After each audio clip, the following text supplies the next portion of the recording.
इसी तरह की स्थिति तिलहन के क्षेत्र में है। तिलहन हिंदुस्तान के शेत बाजार में इस समय सबसे ज्यादा विदेशी तेल बिक रहा है।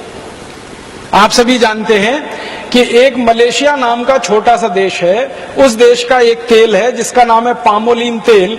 वो पामोलिन तेल सबसे ज्यादा भारत के बाजार में है, सबसे ज्यादा। 1-2 टन नहीं, लाखों टन में है, करोड़ों टन में है पामोलिन तेल, जो भारत के शेत बाजार में आ गया।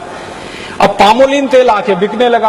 अब पामोलिन तेल का भाव भारत में आके पड़ता है 20 से 22 रुपए लीटर, और शेतकरी समाज जो उत्पन्न करके तेल देता है वो है 40 रुपए लीटर। अब भारत का शेतकरी सरसों का तेल करे 40 रुपए लीटर, नारियल का तेल करे 60 रुपए लीटर, तिलहन का तेल पैदा करे 90 रुपए लीटर। तो भारत में 40, 60 और 90 रुपए लीटर के आसपास तेल का भाव है, और विदेशी पाम तेल मिलता है 20 से 22 रुपए लीटर।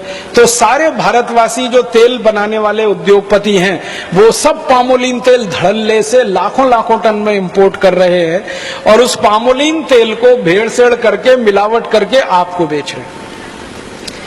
आप बाजार से डिब्बाबंद जितना भी तेल लाके खाते हैं वो सब पाम तेल है। और आपको सुनकर हैरानी होगी, 4-5 साल पहले तक इस देश में ऐसा कानून था कि पाम तेल किसी भी दूसरे तेल में मिला के नहीं बेचा जा सकता। गेट करार और WTO के दबाव में अब कानून ऐसा है कि पाम तेल किसी भी तेल में मिला के बेचा जा सकता है। अब पाम तेल आ गया, वो वेजिटेबल ऑयल के साथ मिला के बेचा जा रहा है। आप बाजार से तेल खरीद के लाते हैं, किसी भी नाम का तेल खरीदो, रिफाइंड तेल के नाम से और डबल रिफाइंड तेल के नाम से बाजार में जितना भी तेल मिल रहा है वो सब पामोलिन तेल है। अब पामोलिन तेल हम खा रहे हैं, शेतकरी समाज खा रहा है। क्यों?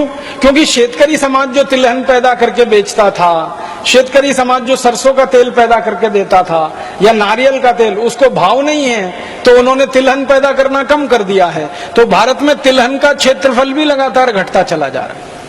दालें पैदा करना कम कर दिया, तिलहन पैदा करना कम कर दिया, तेल का उत्पन्न इस देश में कम हो गया, तो विदेशों से पाम तेल आकर बिकने लगा। अब वो पाम तेल के 2 दुष्परिणाम हैं। एक तो जो शेतकरी नारियल करते थे, जो शेतकरी तिल पैदा करते थे, जो शेतकरी सरसों पैदा करते थे, उनको नुकसान।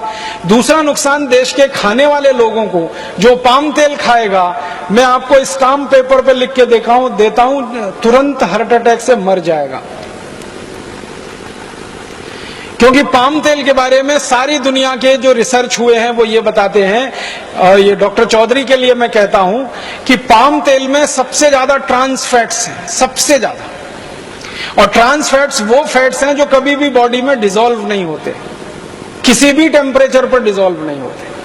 और ट्रांस फैट्स जब बॉडी में डिसॉल्व नहीं होते तो वो फैट बढ़ता जाता है, बढ़ता जाता है, बढ़ता जाता है। और आपने सुना होगा कि जब फैट जरूरत से ज्यादा बढ़ जाता है तभी हृदय घात आता है और आदमी मर जाता है। जब फैट जरूरत से ज्यादा बढ़ जाता है तभी ब्रेन हेमरेज होता है और आदमी पैरालिसिस का शिकार हो जाता है। जब ट्रांस फैट्स बहुत बढ़ जाते हैं शरीर में, तभी शरीर में ऐसे भयंकर दुष्परिणाम होते हैं। डायबिटीज बढ़ती है, हाइपरटेंशन बढ़ता है जिसको बीपी आप कहते हैं, हार्ट अटैक आता है, ब्रेन हेमरेज हो जाता है। ऐसे खतरनाक रोग जिनमें शरीर का हमेशा के लिए भयंकर दुष्परिणाम हो जाए या हमारे शरीर का भयंकर नुकसान हो जाए, ऐसे रोग भी सारे के सारे पाम तेल के दुष्परिणाम ही हैं। पाम तेल दुनिया में कोई नहीं खाता भारत को छोड़कर।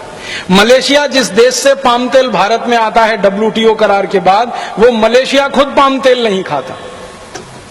मलेशिया में पाम तेल का जास्ती से जास्ती उपयोग होता है उद्योग धंधों में, लेकिन वो पाम तेल गेट करार के बाद भारत में भयंकर पैमाने पर बेचा जा रहा है। तेल का बाजार पूरी तरह से अब विदेशियों के कब्जे में चला गया।